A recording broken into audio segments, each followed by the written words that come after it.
Jadi kalau kita kalkulasikan ya guys, total waktu pendakian itu.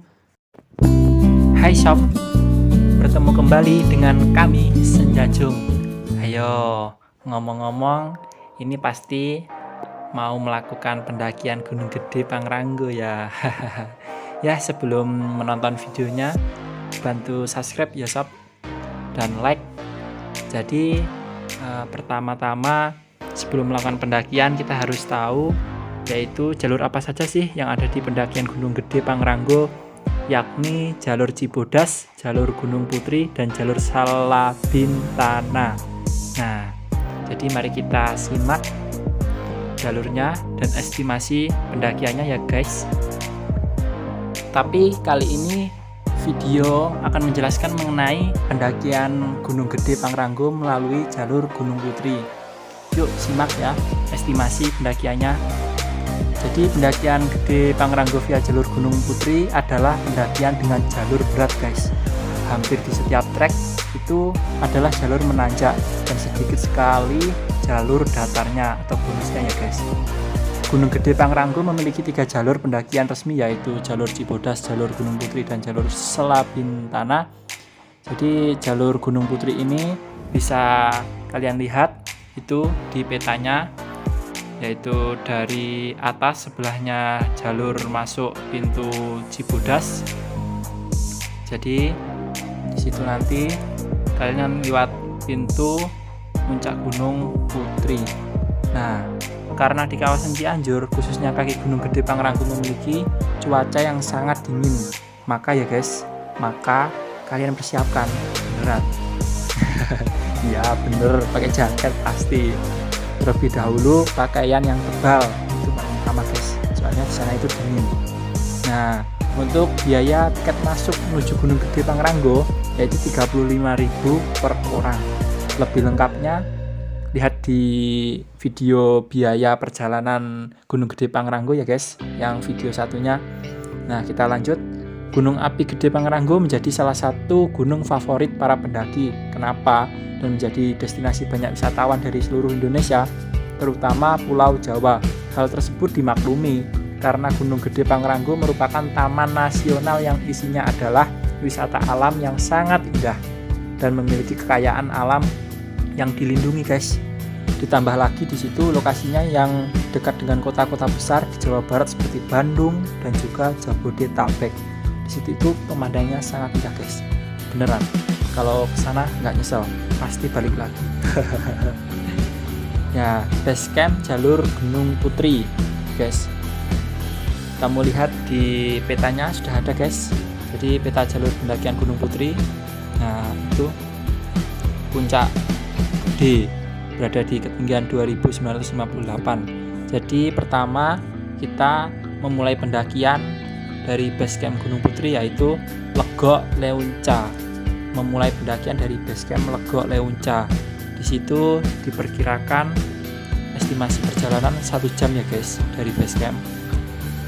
Nah, kamu bisa lihat sendiri itu fotonya dari base camp Legok Leunca. Yaitu 1 jaman. Perjalanan awal berangkat dari base camp sampai pos pertama yaitu Legok Leunca, artinya selamat datang, memakan waktu 1 jam perjalanan.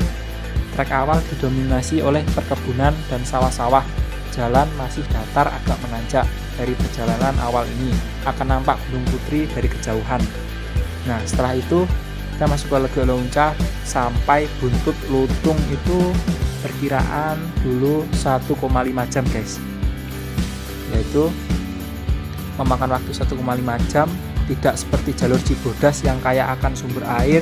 Di setiap perjalanannya di jalur Gunung Putri jarang ditemui sumber air guys, jadi persiapkan air ya.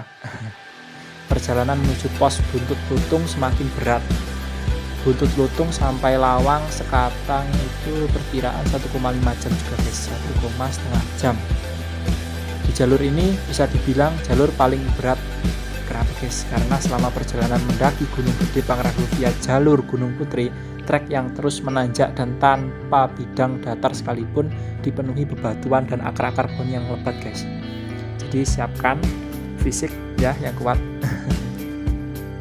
Lalu dari Lawang Sekateng itu sampai menuju Simpang Melebar sama juga perkiraan 1,5 jaman guys.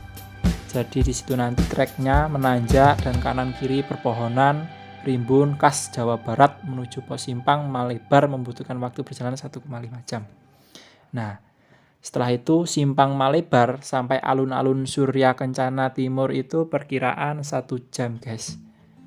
Nah, nanti kita akan bertemu dengan surganya Gunung Gede Pangrango, yakni alun-alun Surya Kencana guys. Wah, di situ padang savananya gila pokok.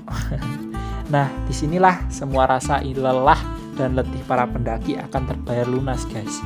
Beneran. Di sekitarnya, di daerah alun-alun Surya Kencana yang lahan yang luas dan di tengahnya mengalir aliran sungai kecil dari puncak Gunung Gede, dan tadi di sekitarnya ditumbuhi bunga edelweiss dan rerumputan sepanjang mata memandang. Di tempat inilah favorit mendaki untuk mendirikan tenda dan bermalam guys. Jadi di situ kamu bisa mendirikan tenda guys, bermalaman di situ sampai sepuas-puasnya. Jangan lupa di rumah masih ada yang mencariin. Pulang guys. Untuk besok dini harinya summit attack mendaki puncak, perkiraan alun-alun Surya Kencana menuju puncak Gunung Gede itu sekitar setengah jaman guys. Jadi kalau kita kalkulasikan ya guys, total waktu pendakian itu dari base camp Legok Leunca 1 jam, terus Legok Leunca sampai Buntut Lutung 1,5 jam, terus Buntut Lutung sampai Lawang Sekateng 1,5 jam, dan lanjut Lawang Sekateng sampai Simpang Malebar 1,5 jam, terus Simpang Malebar sampai alun-alun Surya Kencana Timur itu 1 jaman, terus alun-alun Surya Kencana sampai puncak Gunung Gede setengah jaman. Total estimasi pendakian nantinya kemungkinan rata-rata 7 jaman guys. Jadi perjalanan mendaki di luar istirahat dan bermalaman itu sudah sambil banyak istirahatnya juga. Untuk perjalanan sampai ke puncak Pangrango harus melalui jalur Cibodas guys. Nanti kita akan ketemu di jalur Cibodas guys, meskipun kita melakukan pendakian lewat jalur Gunung Putri yang perjalanan turun via Gunung Putri rata-rata itu kalau waktu turun memakan waktu 4-5 jaman saja itu kalau aku dulu. Nah, begitulah guys yang pernah aku alamin dulu waktu melakukan pendakian lewat via Gunung Putri dari jalur pendakian Gunung Gede Pangrango. Terima kasih ya guys sudah menonton, dan jangan lupa like, komen, dan subscribe guys. Dan lihat video yang lain guys jika ingin melihat estimasi biaya perjalanan awal dari Blitar sampai menuju Gunung Gede Pangrango Jawa Barat. Simak di video satunya ya guys. Terima kasih sudah menonton.